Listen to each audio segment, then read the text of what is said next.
Hi, I'd like to talk to you about stress in your health. According to eHow.com, an article called Stress Stats for College Students, it states that 38% of female students and 20% of male students are stressed. This should concern you because you're a student and you probably don't even realize the amount of stress that you're feeling. I'm a good person to tell you about stress because I have a full-time job. I go to school part-time. I have a lot of responsibilities at home. I have 2 children and I'm married, so therefore I do experience a lot of stress. So today I'd like to demo on how stress can affect your health. Let's say that you get up in the morning and you're running late. That puts a little stress on you, and when you get to work, there's a lot of things going on right off the bat, so that puts a little more stress on you. On your way home from work, you have a flat tire. That stresses you out because you have an appointment to go to, and the more stress that you put on your life, the more tension that is on your body and can start causing negative health effects on you. So today, I want to discuss the definition of stress and some of the causes. So, according to the Post-Secondary Education Encyclopedia of Applied Psychology, it states that stress means environmental demands made on an individual that can exceed or tax their ability to cope. Some of these causes are from like having to pay for your college education, trying to make a perfect grade and keep your grade point average up, peer pressure, being away from home for the first time. You don't have that support group to help you whenever you're unsure of yourself. There's a lot of things that can cause stress, and the more stress you allow on your body, the worse things can be for you. Now that I have discussed stress, I'd like to discuss the negative effects it can have on your health. According to the book Access to Health by Rebecca Donatelli, it states that stress can cause academic difficulties on students.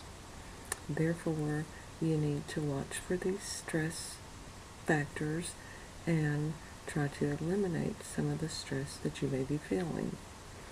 According to the article, The Positive Side of Stress by Eileen Bailey, she states that some of the problems that stress can cause can lead to heart attack, a higher risk of stroke. It can cause your blood pressure to be higher. It can cause increased changes and development of anxiety or depression. So you need to be careful of this, because once you start with these, you can also, these factors, you can have increased weight gain, you can have physical health problems, you can have a lower self-esteem, you can turn to drugs and have a substance abuse problem, and that would just cause more stress in your life. So now that we've discussed the negative effects on your life, we need to discuss ways that you can cope with the stress that you're feeling every day.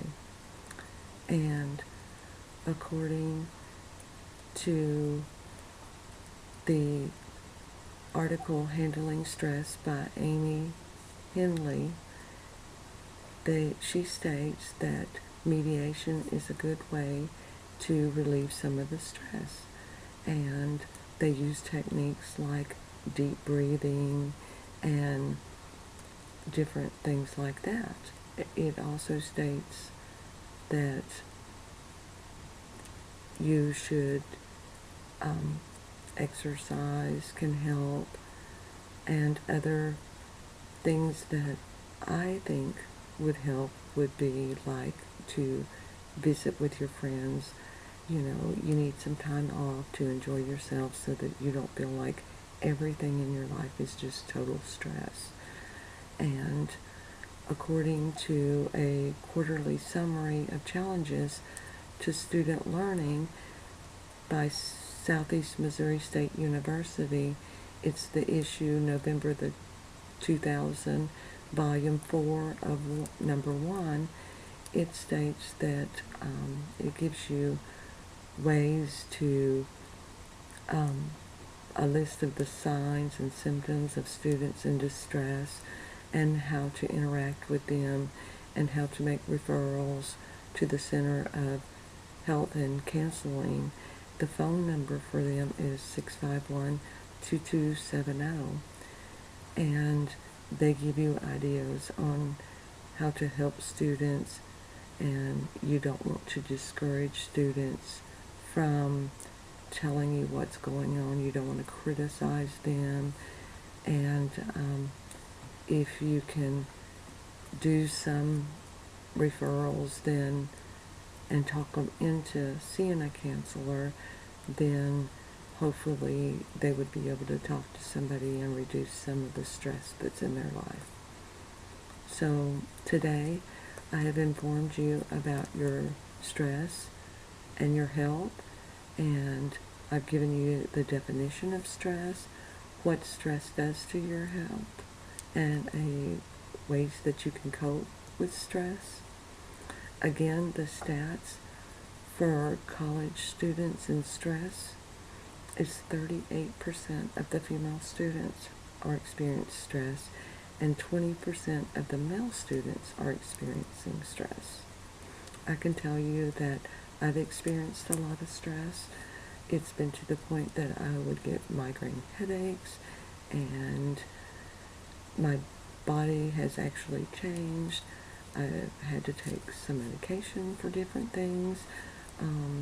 So I've tried different ways to de-stress myself by exercising. When I get frustrated, I try to take a walk, or I may ride an exercise bicycle, or do different things, get out for the evening, go visit with my friends, try to laugh, enjoy life. I hope this helps all of you. If you need any of the resources for my research, please contact me, and I hope you enjoy life, and I hope you get rid of your stress.